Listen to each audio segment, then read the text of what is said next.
Madame, these gentlemen and I have come to an agreement. That is good news. We will resolve our differences when the time comes. The matter is settled. You can count on it, Laclos. But now it is clear that we are fighting the same adversary. Adversary? You are rather indulgent, Monsieur le Marquis. It seems that you are still fond of him, despite his heinous crimes. Oh, de grâce. Truly, the king is no more than a wild beast. And together, in large numbers, we will hunt him down. Madame, please give the model and the engineering notes to Monsieur de Robespierre. However, you shall hold on to the patents. No one knows what the future may hold. Let there be peace between you, gentlemen, for there is still much work to be done. We believe we now have a way to destroy the lanterns. Without them, the machines will no longer be able to carry out their sinister task. But it is still just a strategy, which needs to be tested. And even a conclusive experiment will not guarantee our success. Where will we find a working cannon? How will we get more vitriol? How will we make more cannonballs? Please, I ask each of you to set to work without delay. Pour la nation, messieurs. Pour la nation. Pour la nation! Pour la nation.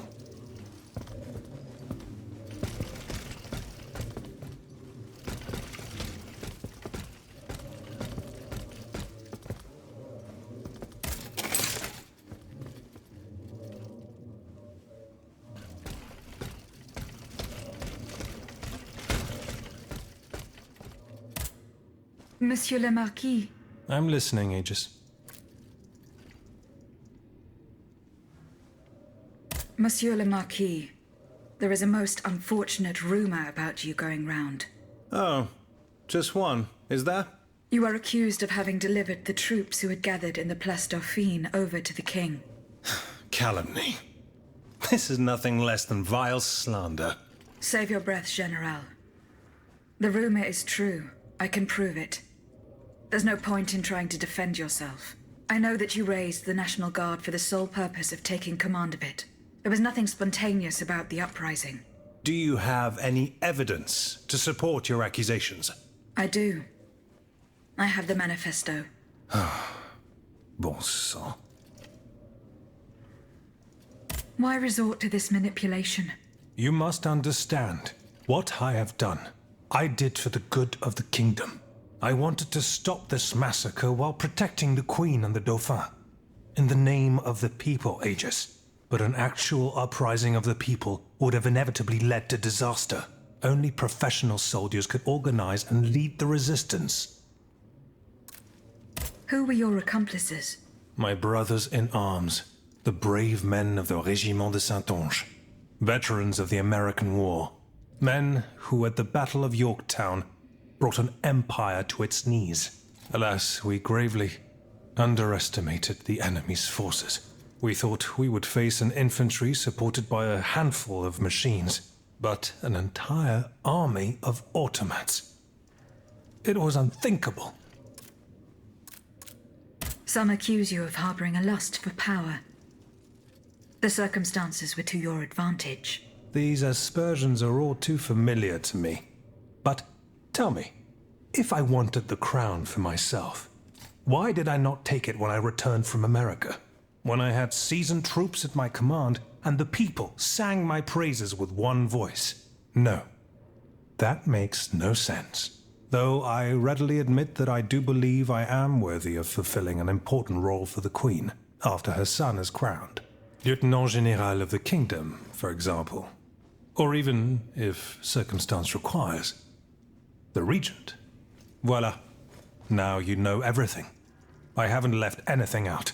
However, this truth, if it were made public, would play right into my enemy's hands. So I ask you not to reveal anything I've just told you, and to give me the manifesto.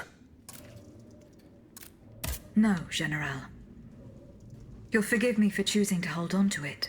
In that case, my fate remains in your hands. Can you at least tell me where my detractor is hiding?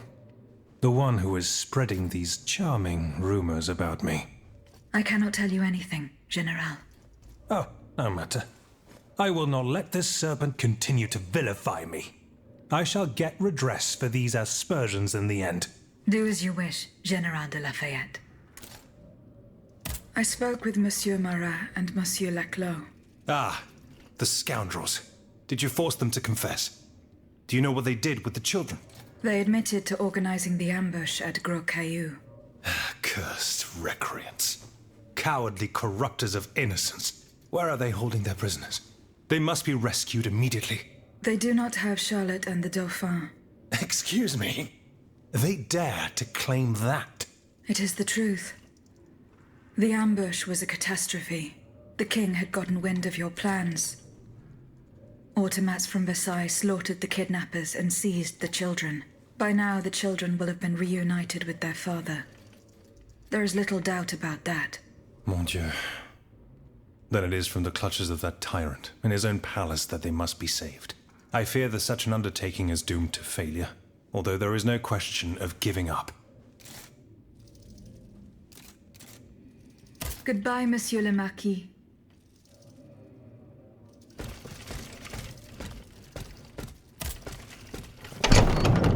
Monsieur Marat. Madame? I'm surprised to find you here. Did you follow me? Didn't you know? The Duke's allies are always impeccably informed. Some even say that we have eyes and ears everywhere. What do you want from me? To tell you the truth, I can't wait to hear what you've discovered about the matter at hand. And I was afraid you might leave me in the lurch. You can never be too cautious these days. That's why I decided it would be better for me to come to you. You were right. Lafayette was behind this purportedly popular uprising. Aha! I've got him at last. But he had no intention of handing his men over to the king. His goal was to raise an army and command the troops himself. It doesn't matter. These troops would have allowed him to crush the Patriots and set himself up as a dictator. He lied to the people. He lied to the Assemblée Nationale. His time has come. All I need is for you to give me the proof of his treason. Here. The details about the operation are written in this manifesto. Madame, I didn't expect so much. The end of Mortier de Lafayette. The executioner has signed his own death warrant. I will now share these revelations with the people's representatives. Long live the Assemblée Nationale. Marat, ça par exemple. You're certainly a bold one. Monsieur, I have come to pay my respects. Mon pauvre ami, you must be out of your mind to come and defy those you so cruelly maligned. Maligned, you say? This remains to be seen, Monsieur de Mirabeau.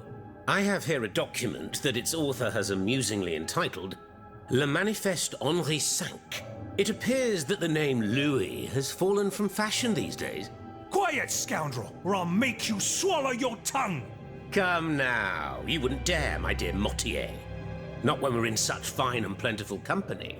Monsieur, in these pages, you will learn of the vast plot devised by the Marquis de Lafayette and his sinister conspirators. You will discover how our national hero orchestrated the so-called popular uprising that gave rise to the National Guard. Bon sang. Monsieur le Marquis. You will also learn that he has proclaimed himself General-in-Chief in the hope of making himself king in turn, and that it is his lust for power to which the patriots who fell in Place Dauphine owe their tragic fate. C'est incroyable. You must believe it, cher monsieur, because to add insult to injury, this tomfool was daft enough to sign his missive. Par tous les saints. If what Marat says is true, this is treachery of the basest sort. Well, Monsieur le Marquis, do you deny it? No, I don't. The loathsome Marat speaks the truth. I wanted to create an army that would be able to rid our kingdom of our anointed executioner, just as we freed America from England's choking grasp. I only kept it secret to avoid causing more chaos. Can you understand? You defied the people, Lafayette.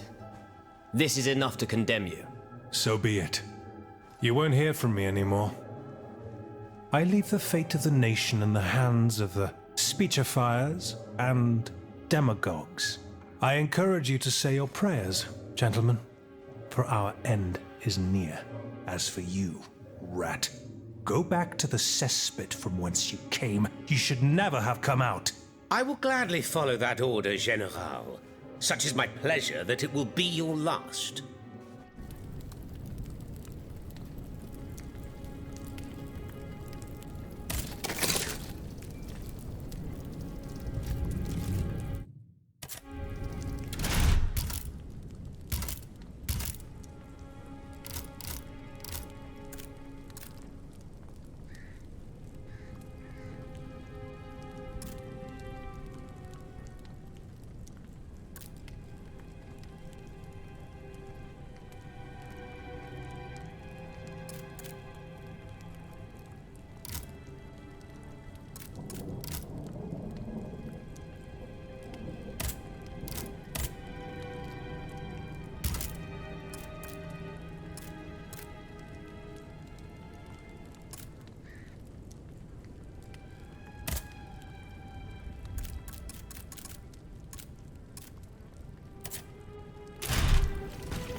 If I take one more step, there will be no turning back. This path will lead me straight to the Quartier du Temple.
There's no turning back.